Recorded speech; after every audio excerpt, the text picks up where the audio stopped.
Hello, Amis, are you hearing me? Yeah, good afternoon, sir. Good afternoon. How are you? I'm fine. Good. You are the only one on laptop now before the other people join us. Yeah, Today we there was no one. we are going to discuss amino acids and protein. It's like today is our first lecture to me. No, this is my second. Okay, so far, okay. So let's go ahead. First of all,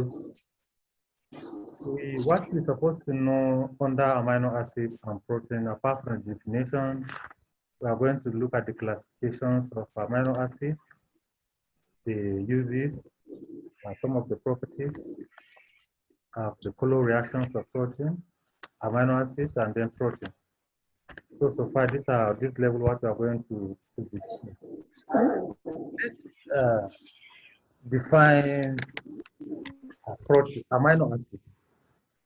Now, when we say amino acid, we mean a particular important class of difunctional compound. What we mean by that functional compound is a compound that have two functional groups. Amino acids contain both amino group and carboxylic group. The amino group being basic and the carboxylic group being acidic. Both these groups are attached in a particular amino acid. And we should not forget that all amino acids are L-amino acids. That means they are levo amino acids. They rotate plane of the polarized light to the left at a pH of 7. Take note, at a pH of 7. Now, having said that, we are going to look at the classification of amino acids. Now, before we look at that, we shouldn't forget that when two or more amino acids join together, we get what is called peptide. Now, when two amino acids are joined together, we have dipeptide. When three amino acids are joined together, we call them tripeptides. Now, when we have several amino acids joined together, we quantify them as polypeptides. Now, if the molecular weight of a polypeptide is between 6,000 to 1 million, then we said that particular compound is under a class of protein. And then we shouldn't forget that if we hydrolyze protein using catalyst, acid, or enzyme, what we are going to get back is amino acid. That is the end product of protein is amino acid. Now, having said that, let's look at classification of amino acids. There are three school of thoughts that are used in classifying amino acids. One is the electrochemical classification. Number two, we have the biological or physiological classification. And three, we have structural classification. Now, under electrochemical classification, they are divided into two. We have the polar and the non-polar amino acids, depending on the physiological properties and the priority of the side chain radical R. So under polar amino acids, don't forget, we are dealing with classification of amino acids. We say they are classified into three broad classes. The electrochemical classification, the biological or physiological classification, and the structural classification. So we are dealing with the first one, which is electrochemical classification. We say they are divided into two, the polar and the non-polar, depending on the physiochemical properties and the polarity of the side chain radical R. Now we have polar amino acid. Under polar amino acid, we have acidic amino acid and basic amino acid. Under non-polar amino acid, we have neutral amino acid. Now, under acidic amino acids are these amino acids that have an excess or additional carboxylic group on the side chain radical R. Don't forget, we say amino acid is a difunctional compound because it contains two functional groups. The two functional groups are the basic and the acidic. The basic is the amino group, while the acidic is the carboxylic group. So in a situation whereby an amino acid have an additional carboxylic group, then that amino acid is quantified as acidic. Example, we have aspartate and glutamate. You will find some of the examples inside the course material. Now, under basic amino acid, it's an opposite of acidic amino acid in the sense that when amino acids have excess of basic group or addition of basic group, it is referred to as basic amino acid. For example, if I have amino acid and I have one carboxylic group and I have two basic groups, then this amino acid is classified as basic. Or if I have two carboxylic group and I have 3 or 4 carboxylic group, a basic group. In other words, one must pass one. In acidic, we say it have an additional or excess acidic group, carboxylic group, while in basic, it has an excess or addition of basic group, which is the amino group. Now, in a situation whereby the number of amino group and the carboxylic group is uniform or the same, then that pushes us to what is called neutral amino acid.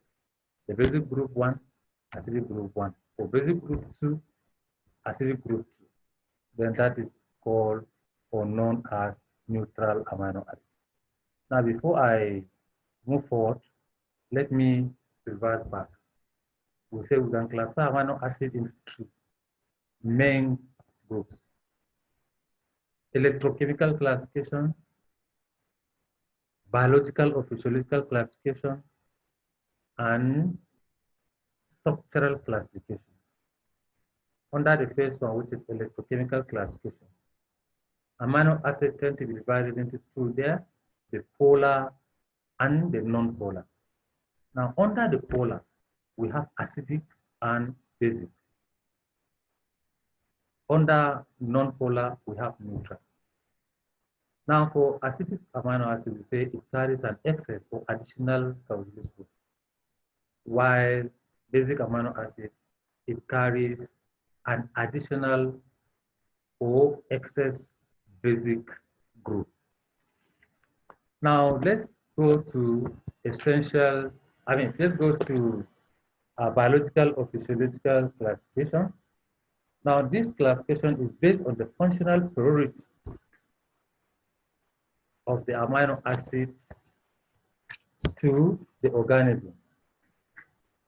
Functional priority of amino acids to the organism. They are classified into 3. We have the essential, we have the half essential, and we have the non-essential amino acids. Now, when we say essential amino acids, what do we mean? These are amino acids that they cannot be synthesized by organisms. They cannot be synthesized by organisms. Now, if they cannot be synthesized by organisms from other compounds, then how can we get them? They are supplied through food that we take. That's how we get that kind of amino acid in our system. Example of this amino acid include valine, tryptophan, leucine, phenylalanine. These are some of the examples of essential amino acids. I said They are the type of amino acid that cannot be synthesized by the organism. Our body cannot be able to synthesize this kind of amino acid. If we need them, it has to be supplied through food that we eat before it gets into our system. Now, half essential amino acids. These are amino acids that can be synthesized by an organism, but not in adequate amount needed by the body. Remember the first one, which is essential.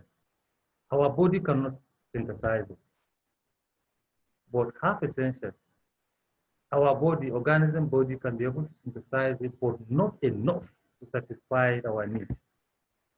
Also, if we need it, it has to be supplied through food. Example, we have histidine. We have tyrosine. These are examples. Histidine and tyrosine are examples of half essential amino acids.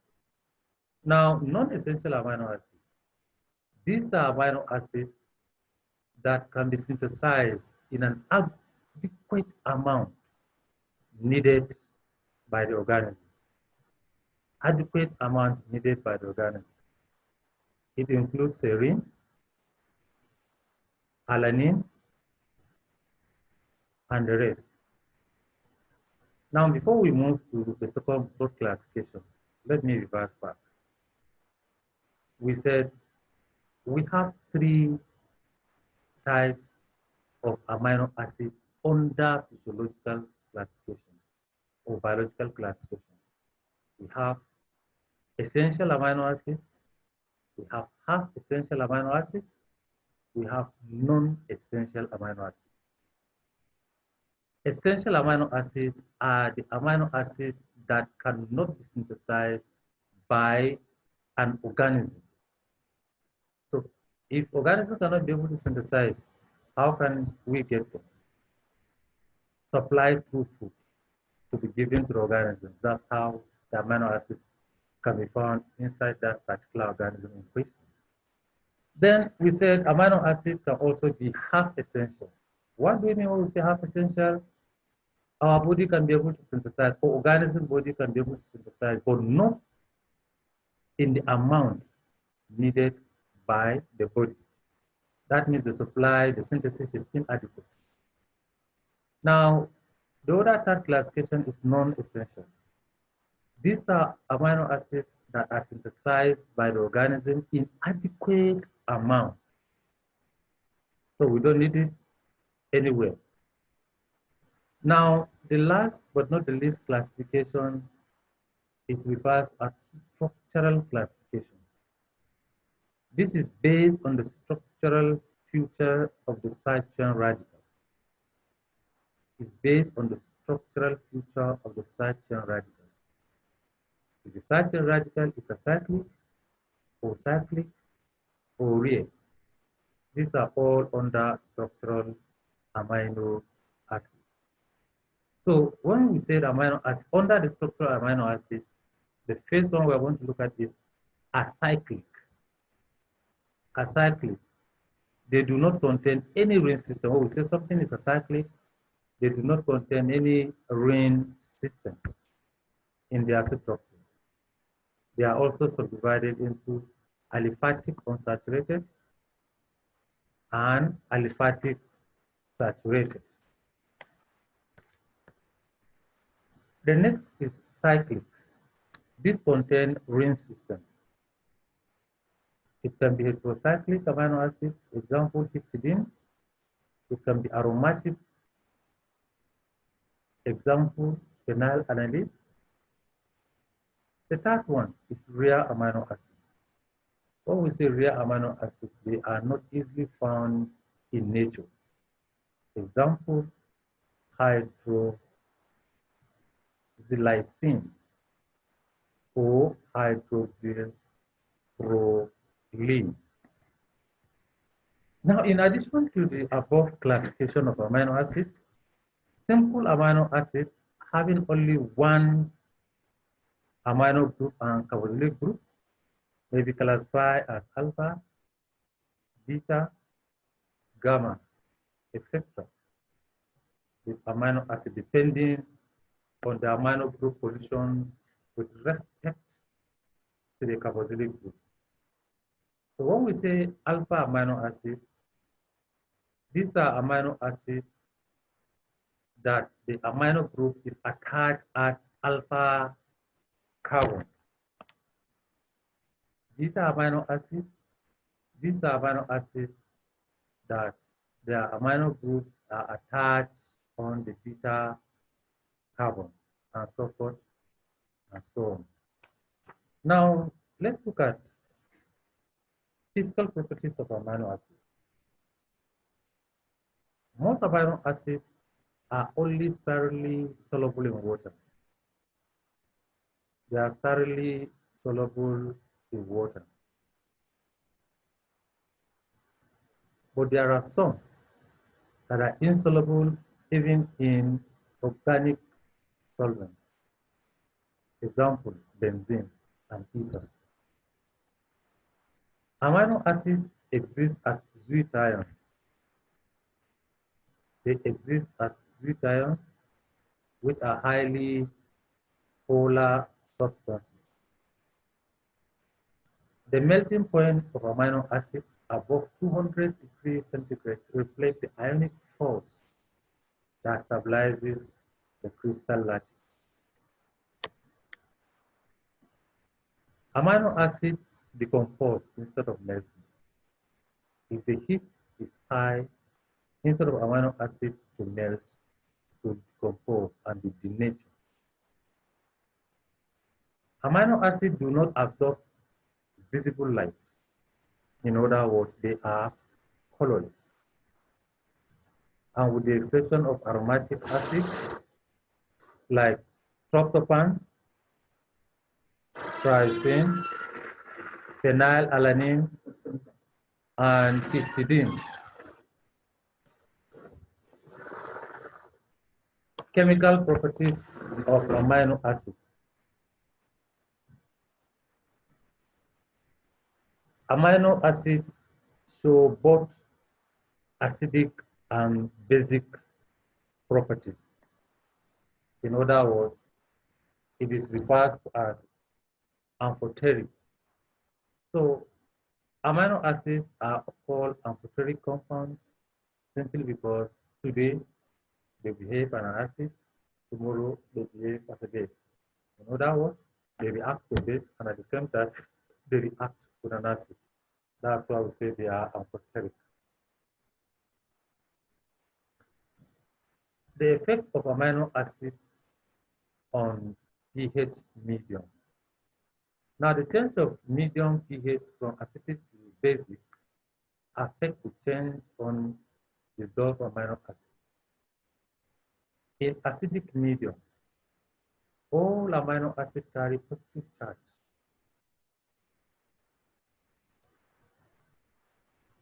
That is pH less than 7. They occur as cations. In this case, under applied electric field, the amino acid molecules are carried towards the anode. Now, in basic medium, pH greater than 7, with excess hydroxyl group, they occur as negatively charged species and ions. And when they find themselves under applied electric field, they migrate towards the anode.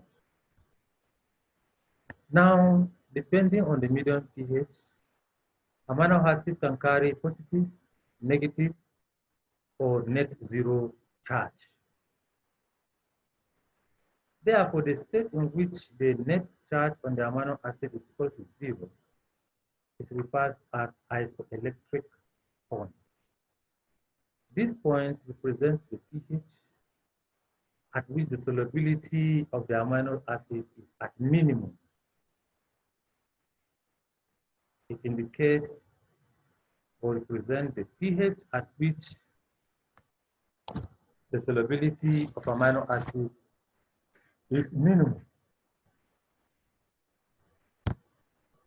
It also indicates value of that pH at such a state is attained when the amino acid is at rest under applied electric field without preferential discharge or displacement neither toward anode nor toward cathode.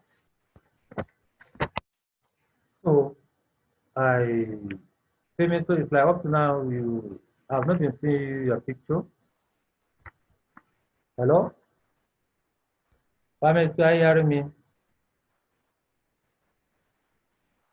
Hello? Okay.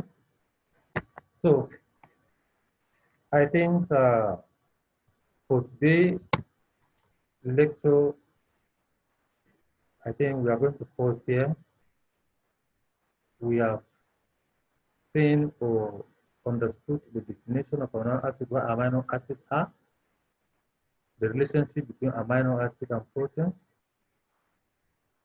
We know how to classify proteins. We look at physical and chemical properties of proteins. Now, next class, we are going to link protein and peptides. We are linking the peptides with protein. Thank you very much. Check your email constantly for the next link of our CHM 305. Thank you and God bless.